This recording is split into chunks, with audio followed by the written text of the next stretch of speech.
Hey guys, you're in a nutshell with me, Ina. Naku, marami na naman tayong matututunan in this episode. It's a simple story, no? Yung pag-uusapan ko dito.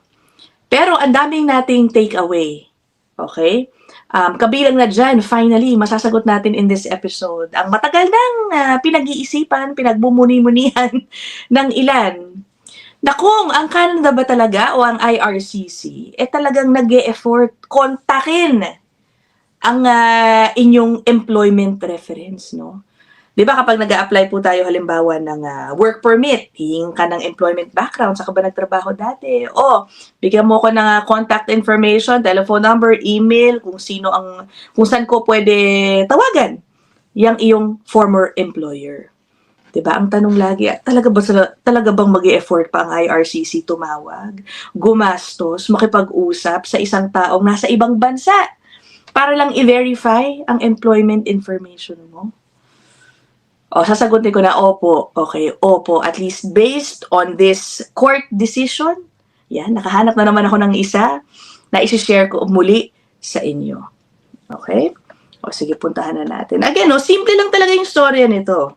Actually, kahit hindi ko nabasahin to, kaya ko namang i-summarize, pero papakita ko na rin sa inyo para talagang mukhang legit. Legit naman talaga ang ating storya. This is a fairly new federal court decision. O, tignan mo, April 2, 2025 lang siya in-issue. So, anong nangyari po, no? Meron pong applicant for work permit, I assume. This is dahil meron siguro siyang lamia, no? Okay, so nag-apply siya ng work permit. Na-deny po ito noong March 2024. O, diba? Bago pa, kahit pa paano, last year lang. Ayan. At dahil na-refuse yung kanyang work permit application, as usual, pumunta po siya sa korte to seek a judicial review. Okay, hoping na ma-overturn or ma-review yung kanyang application. Ito nangyari. March 2024. A visa officer refused the work permit application of the principal applicant. Okay, due to misrepresentation. Ayan. Ang nangyari pala dito, si principal applicant, kasama din niya ang kanyang spouse. Na-deny yung kay principal applicant, in effect, nadamay na rin. Automatic, parang gano'n, no? Na-decline na rin yung kay spouse. But anyway, so it's because of misrepresentation. Ayan. The applicants are citizens of India. In August 2023, nag-apply siya ng work permit.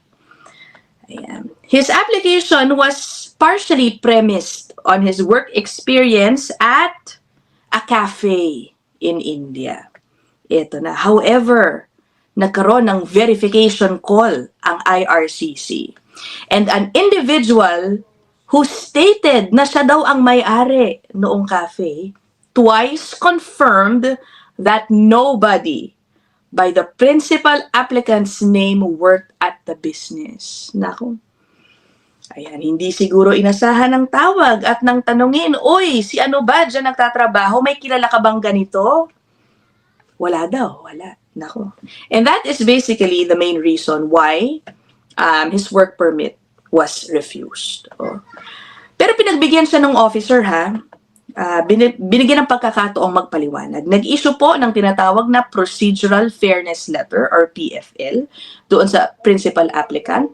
At doon sinabi na may concerns about potential misrepresentation ng kanyang work experience based on the results of the verification call. Okay? Sumagot naman si principal applicant at nag-provide ng marami daw documents. Ito, several documents, including a notarized statement from VJ, the owner of the cafe. Okay. So, on March 9, ayun na nga, nirefuse, di ba? Kahit na nakuha na yung notarized statement from VJ. At aalamin natin, bakit? Okay.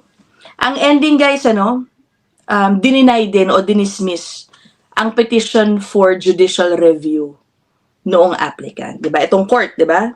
He was hoping na ma-review, mabuksan ulit yung kaso niya. But the judge sided with the officer or IRCC and said na reasonable naman ang pag-refuse ng kanyang work permit. Okay, bakit? Alamin natin paano yung naging verification process. Una, meron palang pinagbabasehang information si officer. Yeah. The officer determined that based on their local knowledge, where collusion between employers, applicants, and immigration agents is common, the results of the verification at first point of contact held more weight than the principal applicant's response to the PFL. Okay, explain natin, himayin natin yung sentence na yan. Kumbaga, may information ang IRCC na kilala ang lugar kung saan nanggaling po yung applicant. Kilala sa pagkakaroon ng nagkukonsyaba, collusion between employers, applicants, and immigration agents. So may ganun na silang knowledge. At dahil dyan, mas binigyan niyang weight yung first point of contact, which was the verification call. Mas may weight yun kesa dun sa notarized letter from the owner of the cafe. Kumbaga, I just am assuming kasi mas spontaneous. Hindi inasahan yung tawag. So, naka-extract ng information which the officer thinks is more reliable. Okay? Lalo na, dahil may sinasabi si officer na uso kasi talaga dun yung nakikipagkulot. Siguro, aabisuhan mo na yung officer, yung restaurant owner, no, na, uy, ginamit ko, pangalan ng cafe mo, sabihin ko sa'yo, basta kung kailangan mo na mag-abang ng tawag. Pero, siguro nagulat, hindi in-expect yung tawag. Ito yung explanation ni Judge. The verification call collected spontaneous first instance evidence of the principal applicant's employment, whereas the PFL response did not. Perhaps they were hoping for IRCC to conduct a second verification call, pero guys, hindi siya nangyari. Okay, walang second verification call na nangyari after the PFL. By the way, yung sinasabing pangalan ng owner, VJ, hindi dispute ng IRCC, Mukhang ito talaga yung owner, at nagbigay talaga siya eventually ng notarized letter, 'di ba? To support yung sinasabing employment ng principal applicant. Pero sabi dito, sinabi daw kasi ni VJ sa kanyang PFL, he was not sure if any officer called the cafe. And his staff are restricted from providing personal details over the phone due to safety concerns. Ang sabi naman nung officer, sige, okay lang naman yun, Pero, stinrest nung IRCC na kung sino man daw yung nag-respond sa verification call, siya naman ang willing na nagbigay ng sarili niyang pangalan. Nag-volunteer naman ng information si owner ng verification call. And ang IRCC, hindi naman daw hiningi yung pangalan ng applicant. And provided siya ang nagbitiw ng pangalan ni applicant to ask if naging employee siya doon. Diba yan? Ito. And IRCC, rather than asking for personal information, provided the principal applicant's name to the individual on the phone. Si applicant, meron din kini-question, hindi daw sumunod ng protocol ang IRCC. Dahil hindi daw nag-identify ito na agent ng IRCC at the beginning of the verification call.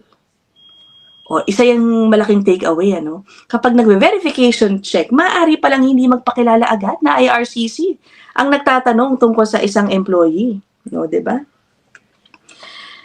Pero, the submission is meritless, sabi ng korte. Okay lang pala yun. Sige. Ito pa, sabi din ng applicant, ito yung kaninang nabanggit ko, The officer also erred. Nagkamali siya dahil hindi rin siya nag-conduct ng pangalawang o additional verification call after receiving the PFL response. Specifically or particularly, since the officer had not themselves conducted the verification call. Another takeaway pala, Iba yung officer na nag-a-assess ng application dun sa officer na gumagawa ng verification call. Okay, yun yung takeaway ko dito sa sentence niyan. Kasi sabi nga, no, particularly since the officer had not themselves conducted the verification call. Ayan. O, diba? Pero hindi na nga nagkaroon ng second verification call. Siguro, ang nasa isip nga naman ng IRCC, kilala kayo sa mga ganyang gawain. Madali na. Nakausap nyo na, syempre. Na ngayon, may time na silang maghanda. Diba? Nung kumuha ka ng notarized letter, nakatimbre na yon. So, yun. Actually, yun lang naman. Okay? Ang nangyari sa sitwasyong ito, the application for this judicial review is dismissed. Wala. So, talagang denied pa rin po ang kanilang work permit. O, ayan o, guys. Kaya ito na, alam nyo na. Do not even think that it is okay to put false employment history sa inyong mga application pag kayo ay nag-a-apply dito sa Canada. Lalo na sa mga panahon ngayon, siguro kung makakarinig kayo ng kwento na noon, may nakalusot, o hayaan nyo na sila, no? It doesn't mean na makakalusot din kayo. Okay, you can try, but if you are found to be guilty of misrepresentation, that will further jeopardize any future that you might want to have here in Canada. Okay, misrepresentation can come with a 5-year ban pa, di ba, sa pagpunta dito sa Canada. So, ayan again nagtatawag sila, nag-e-effort sila. Kahit saan mang bahagi ng mundo, the IRCC can, if it wants to, call your former employers and ask about you. Guys, ito lang yan hindi lang yan minsan siguro tatanungin kung talagang nag-i-employee ka dun. Tatanungin din dyan, ano ang ginawa mong trabaho, ano ang posisyon mo, and all those things should be the same. Okay, dun sa nilagay nyo sa inyong application at dun sa sasabihin ng inyong employer. Okay, ganun po ka-stricto ngayon ng IRCC. Anyway, dyan po natin tatapusin ang episode na ito. Sana meron po kayong natutunan. I will see you guys in the next one. Bye!